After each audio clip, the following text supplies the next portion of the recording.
प्रेम से बोलिए संतोषी माता की जय। प्रिय भक्तजनों, शुक्रवार का दिन माँ संतोषी को समर्पित है। तो आज मैं आपको सुनाने जा रही हूँ अन्न धन सुख सौभाग्य संतान देने वाली संतोषी माता की बड़ी ही पवित्र कथा। आप इस कथा को पूरा सुनिए और कथा सुनते हुए वीडियो को लाइक करके कमेंट बॉक्स में जय संतोषी माँ जरूर लिखिए। एक बुढ़िया थी, उसके 7 बेटे थे। 6 बेटे कमाने वाले थे और एक बेटा निकम्मा था। बुढ़िया माँ 6 पुत्रों की रसोई बनाती, भोजन बनाती और पीछे से जो कुछ बचता वह 7वें पुत्र को दे देती।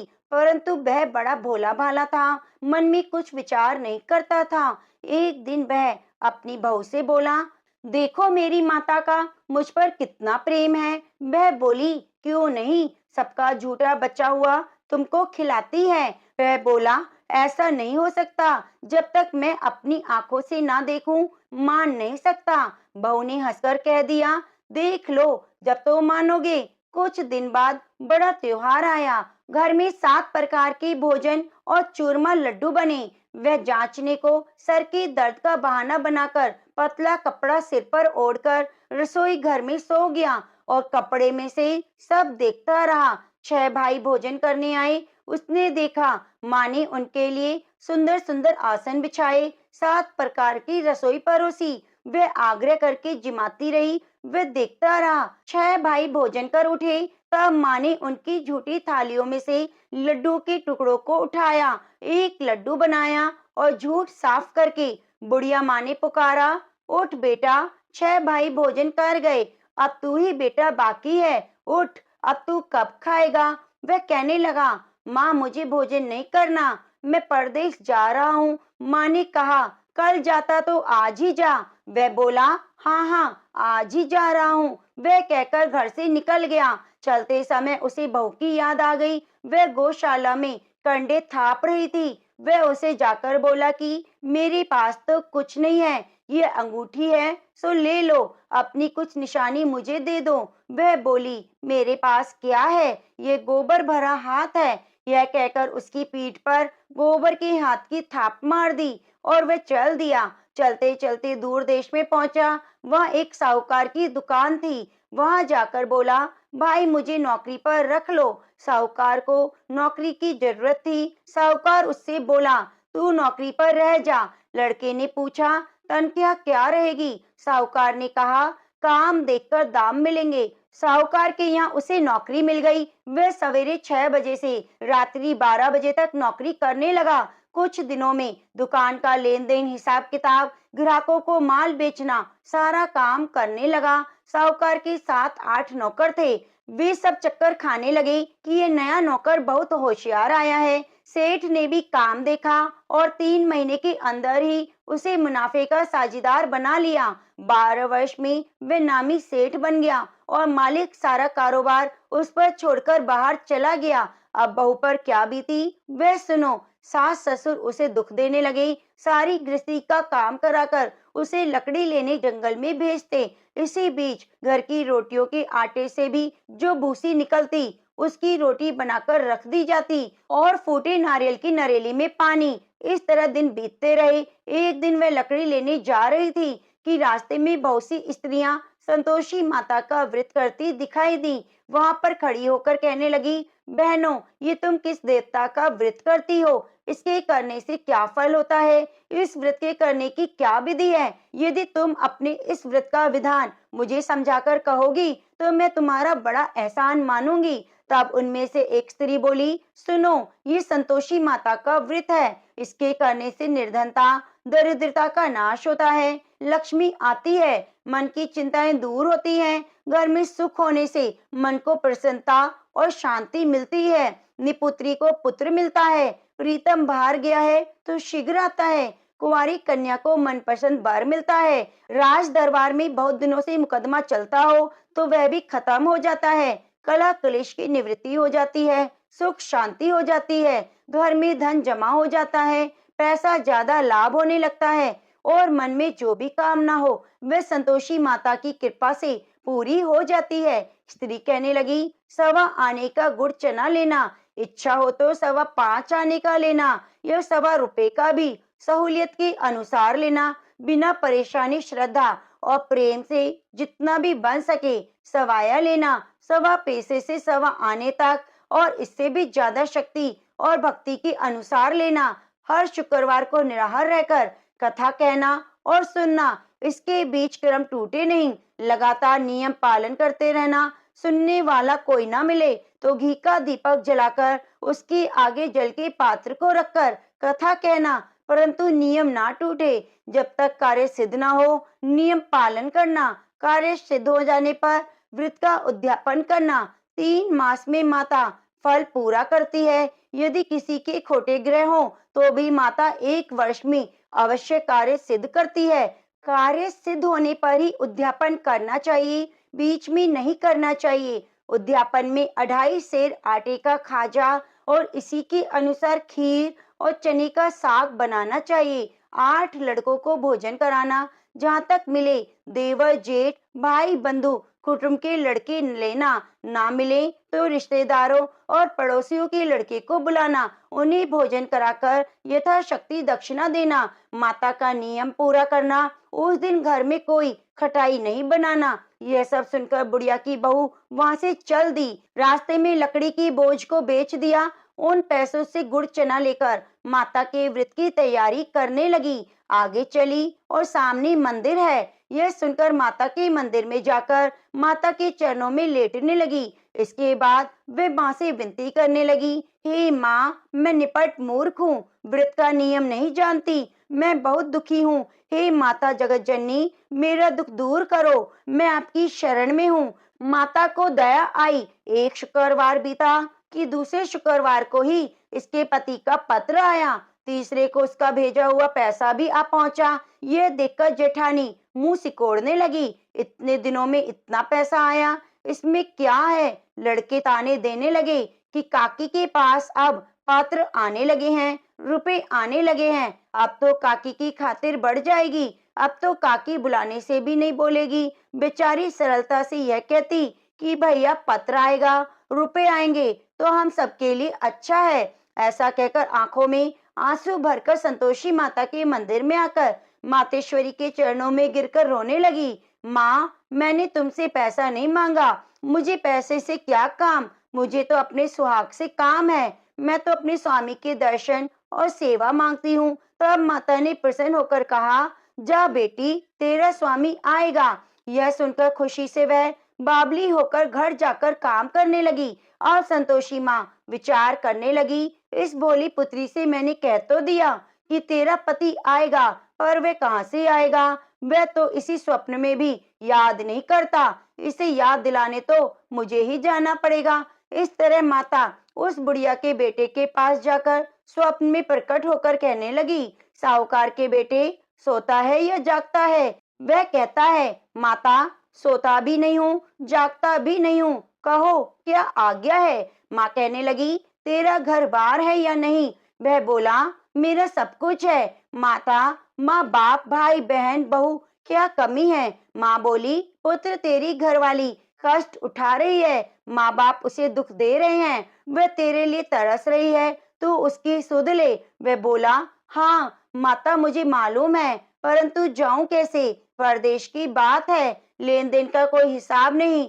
कोई जाने का रास्ता नजर नहीं आता, कैसे चला जाऊं? माँ कहने लगी, मेरी बात मान, सवेरे नहा धोकर संतोषी माता का नाम लेकर घी का दीपक जलाकर दंडवत प्रणाम कर दुकान पर जाकर बैठना। देखते ही देखते तेरा लेन देन चुक जाएगा, जमा माल बिक जाएगा, सांझ होते होते धन का ढेर लग जाएगा। अब तो वह सवेरे बहुत ही जल्दी उठकर मित्र बंधुओं से अपने सपने की बात कहता। वे सब उसकी बात अनसुनी करके खिल्ली उड़ाने लगे। कई सपने भी सच्चे होते हैं। एक बूढ़ा बोला, देख भाई, मेरी बात मान, इस तरह सच झूठ कहने के बदले देवता ने जैसा कहा है वैसा करना, तेरा क्या जाता है? अब बूढ़े की बात मानकर वे नहा धोकर संतोषी माता को दंडवत प्रणाम कर घी का दीपक जलाकर दुकान पर जा बैठता है। थोड़ी देर में क्या देखता है कि देने वाले रुपया लाए, लेने वाले हिसाब लाए। कोठे में भरे सामानों के खरीदार नगद में सौदा करके जाने लगे। शाम तक धन का ढेर लग गया। मन में माता का नाम लेकर प्रसन्न होकर घर जाने के वास्ते गहना कपड़ा सामान खरीदने लगा। यहाँ के काम निपटकर घर को रवाना हुआ। उधर बहू बेचारी जंगल से लकड़ी ले जाती थी। लौटते वक्त माता जी के मंदिर में विश्राम करती। वह तो उसके रोज रुकने का स्थान ही था। दूर धूल उड़ती देखकर वह माता से पूछती, हे माता, ये धूल कैसे उड़ रही है? माँ कहती, हे पुत्री, तेरा पति आ रहा है। अब तू ऐसा कर, लकड़ियों के 3 बोझ बना ले। एक नदी के किनारे रख, दूसरा मेरे मंदिर पर और तीसरा अपने सिर पर रख। तेरे पति को लकड़ी का गट्ठा देखकर मोह पैदा होगा। यहाँ रुकेगा, नाश्ता पानी बनाकर खाकर माँ से मिलने जाएगा। तू लकड़ी का बोझ उठाकर जाना। बीच चौक में गट्ठा लाकर 3 आवाजें जोर से लगाना। लो सासू जी, लकड़ियों का गट्ठा लाई हूँ। भूसी की रोटी दो, नारियल के खोपड़े में पानी दो। आज कौन मेहमान आया है? माँ की यह बात सुनकर वे बहुत अच्छा माताजी कहकर प्रसन्न मन से लकड़ियों के 3 गट्ठे लेकर आई। एक नदी के तट पर रखा, एक माँ के मंदिर में रखा। इतने में वह मुसाफिर आ गया। सूखी लकड़ी देखकर उसकी इच्छा हुई कि अब यहीं निवास करे और भोजन बनाकर खा पीकर गांव में जाए। इस प्रकार भोजन बनाकर विश्राम लेकर गांव को गया। उसी समय बहू सिर पर लकड़ी का गट्ठा लिए आती है। उसे आंगन में डालकर जोर से 3 आवाजें देती है। लो सासू जी, लकड़ी का गट्ठा लो, भूसी की रोटी दो, नारियल के खोपड़े में पानी दो।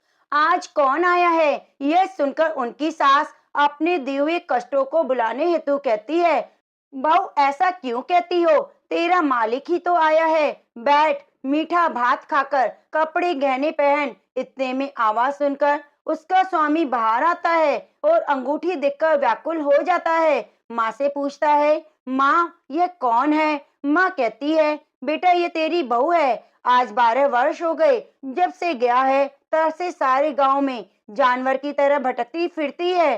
काम काज घर का कुछ करती नहीं, 4 समय आकर खा जाती है। अब तुझे देखकर भूसी की रोटी, नारियल के खोपड़े में पानी मांगती है। वह लज्जित होकर बोला, ठीक है माँ, मैंने इसे देखा, तुमने भी देखा।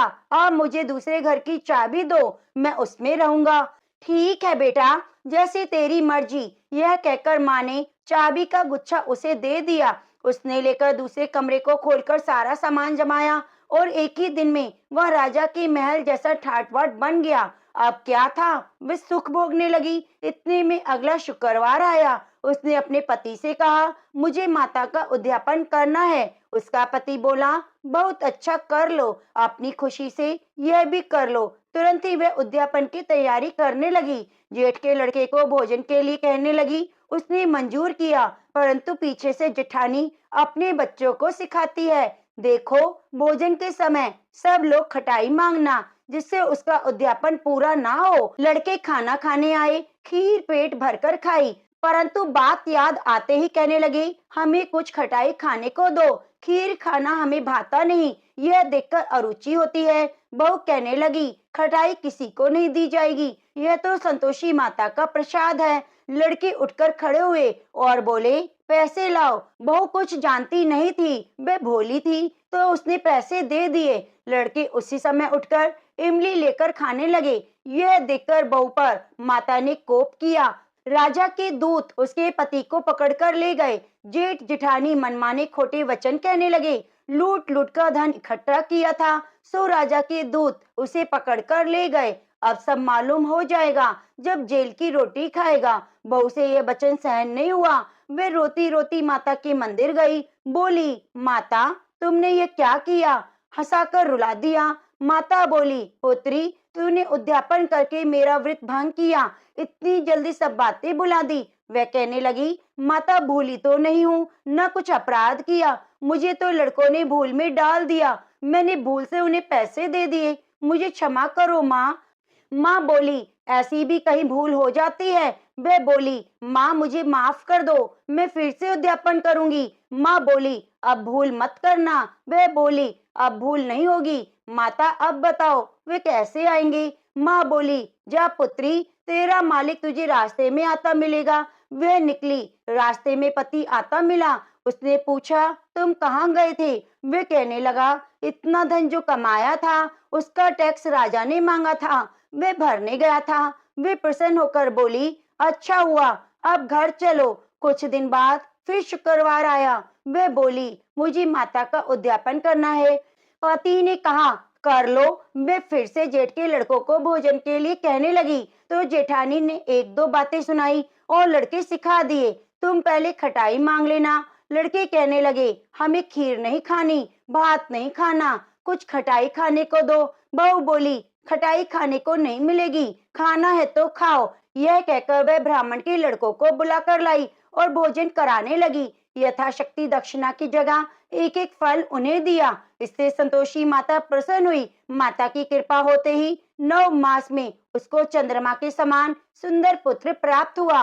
वे पुत्र को लेकर प्रतिदिन माता जी के मंदिर को जाने लगी। माँ ने सोचा, ये रोज आती है, आज क्यों ना मैं इसके घर चलूं, इसका आसरा देखूं। यह विचार कर माता ने भयानक रूप बनाया। गुड़ चने से सना मुख, ऊपर से सूंड के समान होठ, उस पर मक्खियां भिनभिना रही थी। दहलीज पर पैर रखते ही उसकी सास चिल्लाई, देखो कोई चुड़ैल डाकनी चली आ रही है, लड़को इसे भगाओ, नहीं तो ये किसी को खा जाएगी। लड़के डरने लगे, चिल्लाकर खिड़की बंद करने लगे।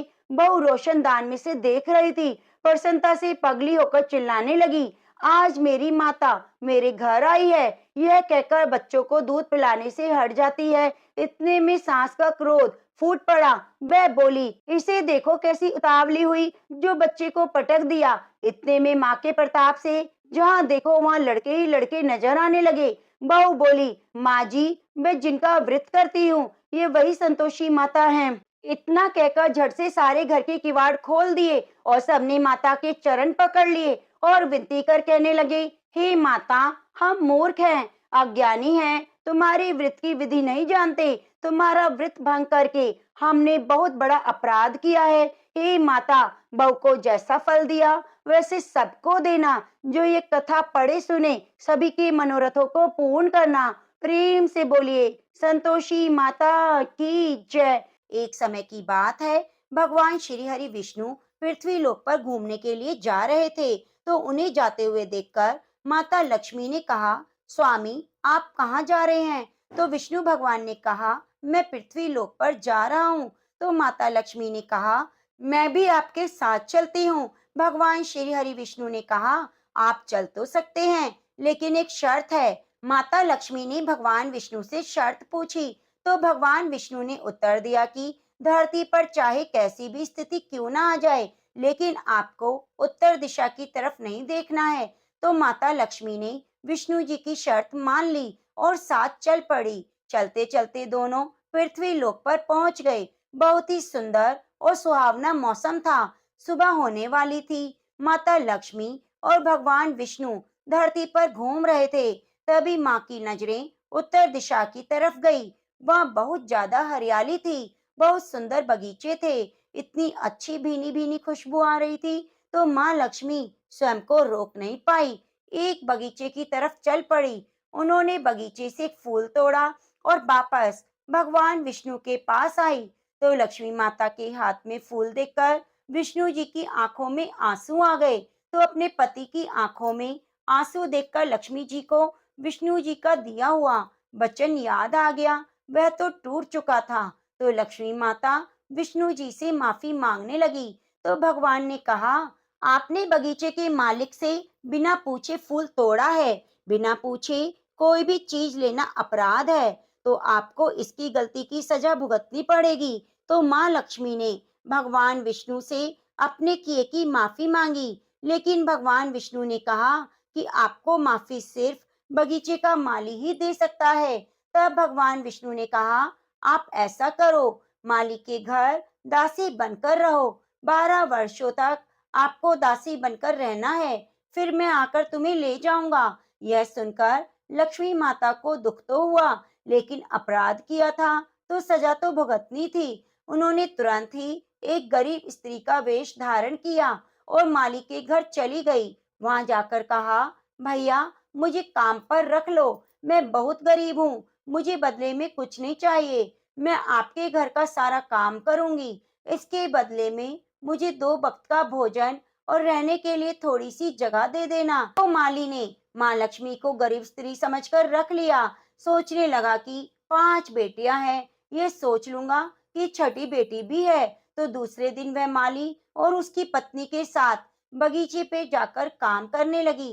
घर आकर घर का सारा काम करवाती। लक्ष्मी माता के आने के बाद उसके घर में धन धान्य की वृद्धि होने लगी। जैसे ही माली फूलों को बेचने के लिए जाता तो खूब सारे रुपए मिलते। माली ने एक अच्छा सा मकान बनवा लिया और गांव खरीद लिया। अपने व्यापार को बढ़ा दिया। लक्ष्मी माता के वहां पर रहने पर वह दिन दुगनी रात चौगनी तरक्की करने लगा। मन ही मन सोचने लगा कि ये औरत तो बड़ी ही भाग्यशाली है। जिस दिन से मेरे घर आई है, मेरे घर तो अन्न धन के भंडारे भर गए। तो ऐसा करते करते 12 वर्ष पूरे हो गए। एक दिन जब माली और उसकी पत्नी बगीचे में काम करने के लिए जाने लगे तो उन्होंने लक्ष्मी माता से कहा। लक्ष्मी माता कहने लगी, आज मैं आपके साथ नहीं जाऊंगी, मुझे घर पर थोड़ा काम है। तो दोनों बगीचे में चले गए। शाम को जब घर लौटकर आई तो देखा उनके दरवाजे पर 16 श्रृंगार किए बहुत ही सुंदर औरत खड़ी है। सोचने लगा, ये कौन है। जब उन्होंने पास आकर देखा तो माली की पत्नी ने कहा, यह तो वही औरत है जो हमारे घर काम करती थी। माली को उस औरत का लक्ष्मी रूप समझ में आ गया कि यह औरत कोई और नहीं, स्वयं लक्ष्मी माता है। तो वह अपराध भाव के कारण रोने लगा और माँ लक्ष्मी से प्रार्थना की, मैंने आपके साथ बहुत ही बुरा व्यवहार किया, हमें माफ कर दो। आप इतने सालों से हमारे घर रह रही थी और हम आपसे काम करा रहे थे। लक्ष्मी माता मुस्कुराते हुए बोली, माली से कहा, जो हुआ वह नियति थी, इसमें तुम्हारा दोष नहीं। मैंने तुम्हारे बगीचे से बिना पूछे फूल तोड़ा तो उसी की सजा विष्णु जी ने मुझे दी। तो मैं आपके यहाँ सजा काटने आई थी, लेकिन आपने मुझे बेटी बनाकर रखा। तो मैं आपको आशीर्वाद देती हूँ कि आपका जीवन सुख समृद्धि से परिपूर्ण रहेगा। आपके घर में जीवन में कभी भी किसी तरह का दुख नहीं आएगा। इसके बाद माता लक्ष्मी विष्णु भगवान के साथ बैकुंठ लोक को चली गई। तो प्रेम से बोलो, लक्ष्मीपति नारायण भगवान की जय हो।